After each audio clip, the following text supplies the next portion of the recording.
Hey everyone, I'm back with another haul. Um, this one has some wood stamps as well as some dies, and they are stitching dies. So let me get to the wood stamps first because some of you like to watch that. I got a lot or a couple of stamps that were together in a lot. They were all Santas. Um, this is not what I was after. This is DJ Inkers. Santa. Look, it's a Hobby Lobby sticker on there. Who knew? This Santa right here, which is a Inka Dinka Doo 91397. And then this says Rudolph was here. I love that. Like he was graffitiing or something. And this is the Santa I was after. So many cookies, so little time. This is Inka Dinka Doo from Tammy DeYoung. And he's holding a little cookie. So that was all together in one lot. And I also got this gingerbread frame. It looks like these are M&Ms. It's kind of funny because that's my initial.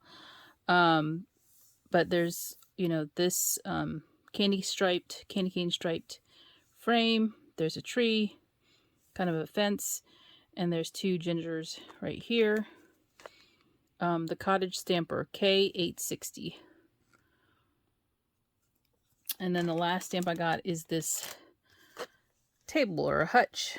It's got a little hook on the side, two drawers, and there's a hook on that side too. Oh, you could put like a garland right here.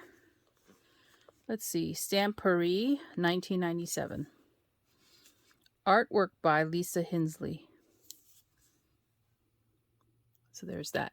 So those are the wood stamps that I got. And then I also ordered some things from, what does she call her company now? Oh, I guess she calls it Pashta Design. This is Lizzie, Lizzie, who used to design for Paper Tray Ink. She opened her own shop, but I believe she only does releases once a year at October time frame. So all of these are stitching dies or felt, and this is the website. You kind of just have to follow her to see when she's going to release, but I think it was October where she released her kit, and then she replenished the store that had more stuff in it. So this is keepsake dates from 2021 to 2025. I know I have something that overlaps this, but this goes all the way out to 2025. And then her kit this year was a, I think it's called, what is it called? Cozy Cocoa Homespun Holiday Stitching Kit. So it's a mug two different ways. And this is the kit. So I purchased the kit and some add-ons. So the kit has floss from DMC and coordinating color palette to what you selected. So, and I don't remember which one I selected. I guess it's the colorway that you select. And she has like 3 different ones. Homespun Holiday, I guess. It's the color kit I chose, the colorway. So it comes with 5 felt rolls, and one of them has white dots on it. And you can see how much felt is here. And these are all wool felts, I believe. So I got that in my kit. Here's the, you get sequins and, what are these called? Seed beads and bugle beads. And then there's some string, which I'm guessing you can use this for the ornament. And then there is the dies. Oh, actually there's needles. I think these are jewelry needles because they're really thin, so you can thread those seed beads. The die is pretty long because it's all hooked together. So if you can see this, there's 2 different types of mugs you can make. You can make a 2D mug, and you can make a 3D mug, which is, more like your round mug. And it has a topper, and you can put marshmallows on it. And then here's the 2D mug, which this is one of the designs. you can stitch. So that is the Cozy Mug Kit. Let me show you. Oh, there's another piece of felt here. I guess that's for the cocoa topper. She has some examples in her inspiration guide, is what she's calling it. So this is it. And you can do a tree, you can do a snowflake, and then there's this sort of like, I don't know, garland looking thing. All right, so I did get that, and then I got some of the words. These are the message dies that you can use, and you've got holly jolly, cup of cheer, fa la la, ho ho ho, and merry. There might be one more at the top. I can't see it, but couple of different words. There was an alpha set, so you can like, it's called inline monogram alphabet die. So you can stitch somebody's name or a word. But then you also have these cutting dies, which you can cut the letters out and then stitch them onto your mug as well.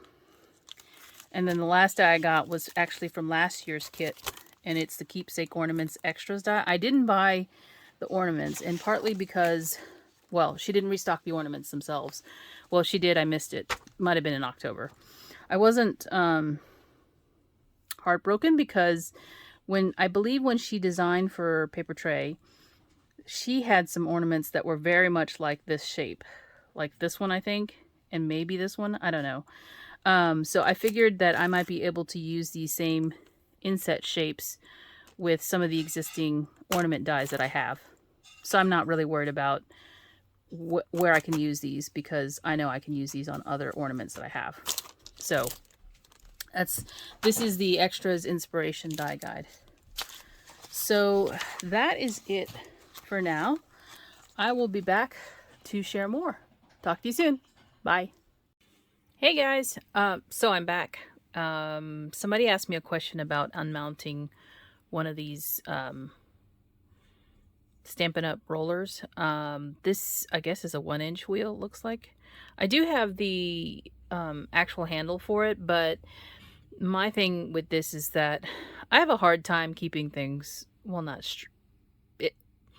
if I were using this, I would probably have a hard time keeping it straight. So as I rolled, it probably wouldn't, be in a straight line, and that would just annoy me. So I've decided that I'll try and unmount it.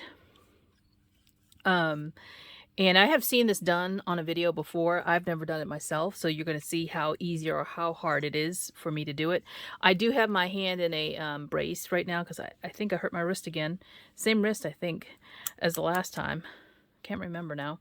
But you have to find the seam on the roller, on the wheel. You can see it right here.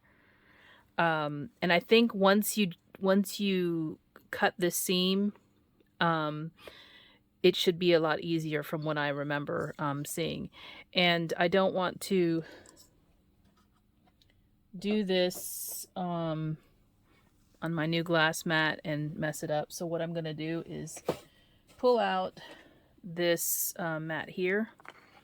It'll keep it from sliding around, first of all, and hopefully help me from not getting my fingers in there. So I'm going to actually zoom in. Hopefully you can see it really well. I think you can. And I'm just going to cut down that seam, and I don't want to, what do you call it? You can go multiple times over that seam. You don't have to like cut it away in the first attempt, if that makes any sense at all. Just take your time.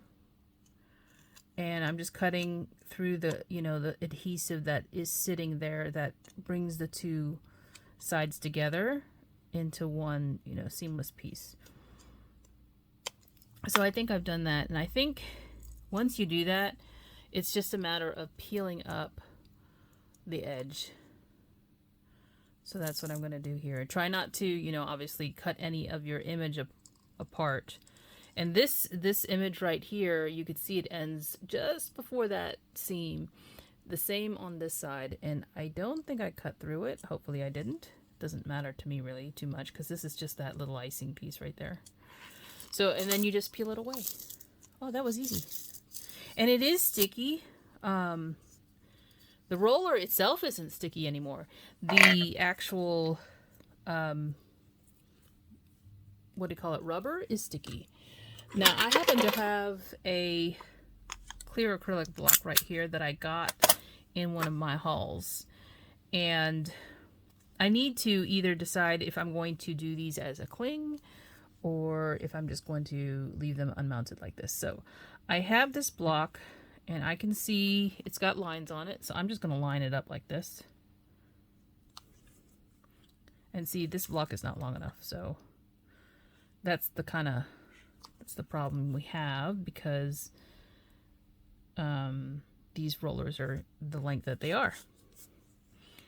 So if I were to stamp this, actually, if I were to be smart about this, I'm looking at the pattern, right?